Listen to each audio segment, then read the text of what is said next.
मैं आपको एक कहानी से बात शुरू करता हूँ, एक स्टोरी से बात शुरू करता हूँ। Real story. स्टोरी से इसलिए कि स्टोरी से बात समझ में ज़्यादा आती है। और एज ए पेरेंट, मेरा एक बेटा है 17 का होने वाला है, नहीं होने वाला नहीं, हो गया है, 3 दिन पहले हो गया है, अब ये भी हुआ है। तो 17 की उम्र आप जानते हैं सबसे खतरनाक होती है। आप लोग भी लगभग उसके आसपास होंगे या अभी अभी उससे निकले होंगे। Most difficult age is just 16, 18, 19।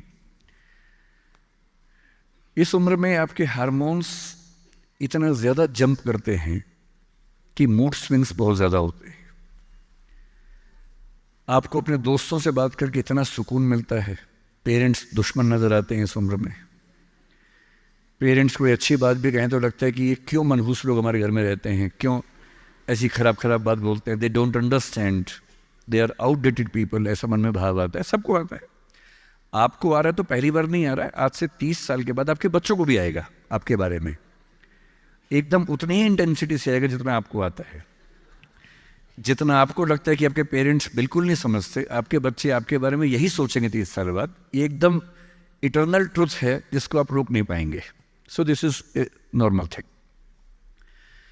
आप लोगों की एज में जो सबसे बड़ी चिंता मुझे होती है, जैसे मैं अपने बेटे से बात करता हूँ तो मैं तो एक बहुत ही खराब पेरेंट हूँ। खराब पेरेंट का मतलब मैं कभी कहता ही नहीं कि पढ़ो, कभी कहता ही नहीं कि टॉप करो, मैं कभी नहीं कहता। मैं सिर्फ ये कहता हूँ कि बेटा हर साल एक क्लास पास करते रहो, काफ़ी है। बस इतनी साउंड प्रिपरेशन मत करना कि मैं 8वीं क्लास 2 बार में करूँगा, ऐसा मत करना, एक ही बार में कर लो।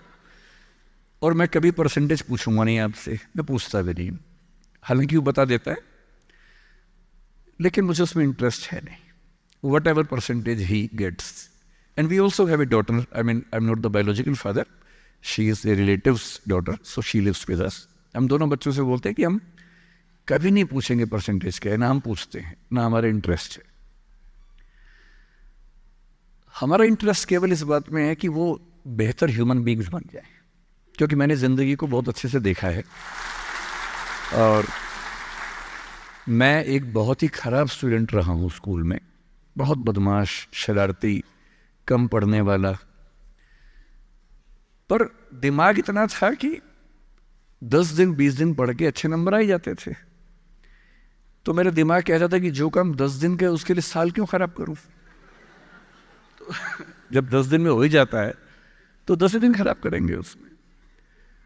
और दूसरी बात, ओवर द ईयर्स मैंने ये सीखी है कि जो मैंने स्कूल में पढ़ा था उसमें से बहुत कम ज़िंदगी में काम आता है। मैंने ट्रिगोनोमेट्री पढ़ी, मेरी ज़िंदगी में कभी काम नहीं आई।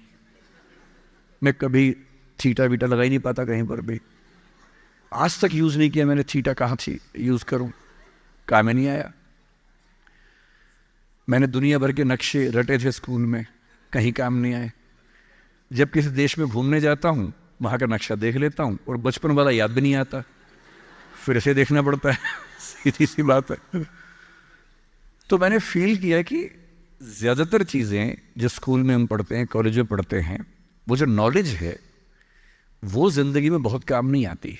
जो काम आता है वो और चीज़ें, मैं उस पर ज़्यादा बात करूँगा आपसे। लेकिन मेरी चिंता एज ए पेरेंट, और क्योंकि आप बच्चे उसी उम्र में हैं, मैं लगभग 50 साल का हूँ, तो आप मेरे लिए लगभग उसी रोल में हैं कि आप मेरे बच्चे जैसे हैं।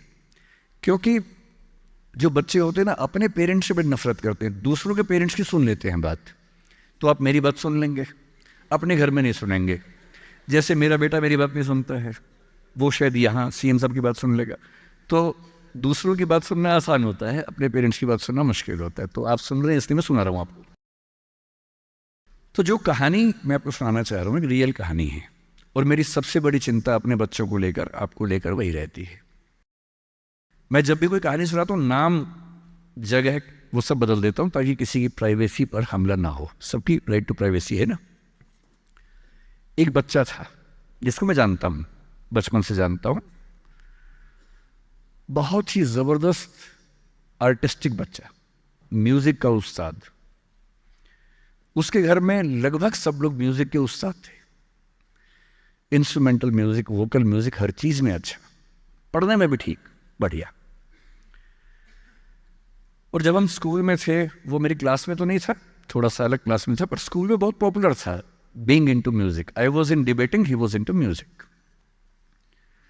और बाद में उसने हमारा स्कूल छोड़ भी दिया कुछ समय के बाद, फिर वो कहीं और चला गया, फिर हमारा मिलना नहीं हुआ। उस समय ना तो व्हाट्सएप था ना यूट्यूब था, तो बाद में मिलने का स्कोप भी नहीं रहता था।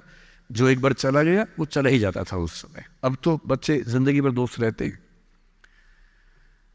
फिर जब मैं दिल्ली यूनिवर्सिटी में आ गया, ग्रेजुएशन कर चुका था, उसके बाद अचानक मुझे एक बचपन का दोस्त मिला जिसने मुझे एक इंटरेस्टिंग क्या डेवास्टेटिंग बात बताई। तो बात चल रही थी कि स्कूल के दोस्त कहाँ कहाँ हैं, क्या कर रहे हैं। तो बातों बातों में उसका जिक्र भी आया। तो मैंने बड़ी उम्मीद से पूछा, मैंने कहा वो तो बॉम्बे चला गया होगा, फिल्म इंडस्ट्री में चला गया होगा। तो मेरे दोस्त ने पूछा कि तुम्हें नहीं पता उसके बारे में? मैंने कहा नहीं। उसने कहा यार वो जेल में है, and he was one of the most creative students of our school. मैंने कहा जेल में क्यों है? बोले सच में नहीं पता। मैंने कहा सच में नहीं पता मुझे। बोले वो ग्रेजुएशन करने के लिए जब गया तो पता नहीं क्या हुआ, उसकी थोड़ी संगति खराब हो गई। बैड कंपनी जिसको हम बोलते हैं, जो इस उम्र में अच्छी लगती है, वही वाली।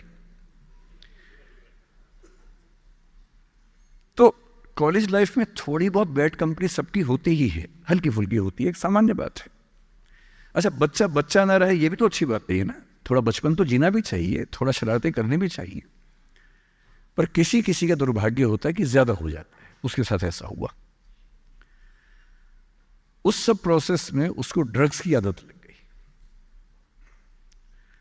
और ड्रग्स की आदत, ड्रग्स एक ऐसी चीज है, एडिक्शन ऐसी चीज है कि उसमें वन वे रास्ता होता है, टू वे नहीं होता है। आप जा सकते हैं, वापस नहीं आ सकते। मतलब 1000 लोग जाएंगे तो उनमें से एक आध वापस आएगा, वो भी इतने मुश्किलों से जो ऑलमोस्ट इम्पॉसिबल है। I have seen many such cases. Social welfare department से मेरे कई दोस्त ऑफिसर से, तो मैं उनसे जब पूछता हूँ बताते हैं, मैंने ऐसे लोगों को देखा है 10-10 साल से स्ट्रगल कर रहे हैं एडिक्शन से बाहर आने के, नहीं आ पा रहे, खत्म हो गए हैं। उस बच्चे को ड्रग्स की आदत पड़ गई कॉलेज में जाके, पेरेंट्स को पता ही नहीं था। तो जब पेरेंट्स को भनक लगी तो उसको दबाव बनाया कि तुम घर आ जाओ। अब वो जिस कंपनी में था, दोस्तों वाली कंपनी में, वहाँ अब ड्रग्स तो बहुत महंगे होते थे, पैसे घर से बहुत कम आते थे, जितने पैसे एक मिडिल क्लास फैमिली दे सकती है। अब वो घर से ज़्यादा पैसे मांगने लगा, पैसे मिलते नहीं थे। उसको अपने ही घर के लोगों पर गुस्सा आने लगा। तो एक बार वो अपने घर आया हुआ था छुट्टियों में, और वहाँ भी वो कुछ कुछ करता रहता था। उसके पेरेंट्स ने उसको बहुत समझाया कि बेटा ऐसा मत करो। और एक दिन इस बात पे झगड़ा बढ़ गया। भाई आप पेरेंट्स की चिंता समझेंगे आज से 30 साल बाद, जब आपके बच्चे इस एज में होंगे ना, आपकी नानी मर जाएगी उस समय। नानी मरना एक मुहावरा है, इसका मतलब बहुत चिंता में रहेंगे उस समय आप। और उस दिन पता नहीं क्या हुआ, एक झगड़ा हुआ, क्योंकि जो एडिक्शन के शिकार हैं उनका दिमाग उनके कंट्रोल में नहीं होता है। यहाँ तक कि जो ड्रिंक करते हैं, ड्रिंक एक लेवल से ज़्यादा कर लें तो दिमाग कंट्रोल से बाहर निकलने लगता है। ड्रग्स में तो ये एलिमेंट बहुत ज़्यादा होता है। और आधी रात को उसने क्या किया, उसने अपनी फैमिली के 5 लोगों का मर्डर कर दिया। मर्डर। उसने खाने में जहर मिलाया, लगभग सब लोग उससे मर गए। एक मेंबर नहीं मरा क्योंकि उसने खाना खाया नहीं उस दिन, तो उसको उसने अलग से मारा। और ये बात है जब उसकी उम्र लगभग 17-18 साल की थी, या 19 के आसपास रहा होगा। उसके बाद वो जेल गया। मुझे उसके बाद से पता ही नहीं कि क्या हुआ, फांसी हुई या उम्र कैद हुई या क्या हुआ, ना तो मुझे पता है, ना मैं इंटरेस्टेड हूँ जानने में। मैं उसका नाम हम सब जानता हूँ, एंड 1-2 क्लास स्कूल में ऐसी थी कि वो हम आसपास थे, जानते थे, पहचानते थे एक दूसरे को। मेरी सबसे बड़ी चिंता ये होती है बच्चों को लेकर कि किसी भी गलती से वो ड्रग्स में ना चले जाएं। आप सबसे रिक्वेस्ट कर रहा हूँ हाथ जोड़ के, कुछ भी कर लेना, ये मत करना। बदमाशी करो, शरारत करो, थोड़ा इश्क विश्क होगा करो, कोई दिक्कत नहीं। किसी को चीट मत करना, ड्रग्स में मत जाना, क्योंकि इन रास्तों पे जाने के बाद वापसी का रास्ता नहीं है, पूरी जिंदगी खत्म हो जाती है। एक शायर ने कहा है, बस एक कदम गलत उठाता राह शौक में, राह शौक का मतलब शौक के रास्ते पर चल पड़े थे, बस एक कदम गलत उठाता राह शौक में, मंजिल तमाम उम्र मुझे ढूंढती रही। मेरी मंजिल जिंदगी भर मुझे ढूंढती रही, कहाँ चला गया? सिर्फ एक गलती हुई थी और उस एक गलती ने कहीं का नहीं छोड़ा। आपको लग रहा होगा कि ये तो पापा जैसा है, प्रीच कर रहा है हमें, पापा डोंट प्रीच वाला भाव मन में आ रहा होगा अपनों के, पर मेरा काम ही है, मैं क्या करूं? मुझे जितनी चिंता अपने बच्चे की उतनी आपकी चिंता है, तो मैं तो बोलूंगा। आप मानेंगे नहीं मानेंगे आपकी मर्जी है, लेकिन ईश्वर ना करे कुछ गलती हुई तो बाद में आप इस बात को याद जरूर करेंगे कि किसी ने समझाया था हाथ जोड़कर, और हम उसके बाद भी नहीं समझे थे। कुछ भी करना, उस रास्ते पर मत जाना।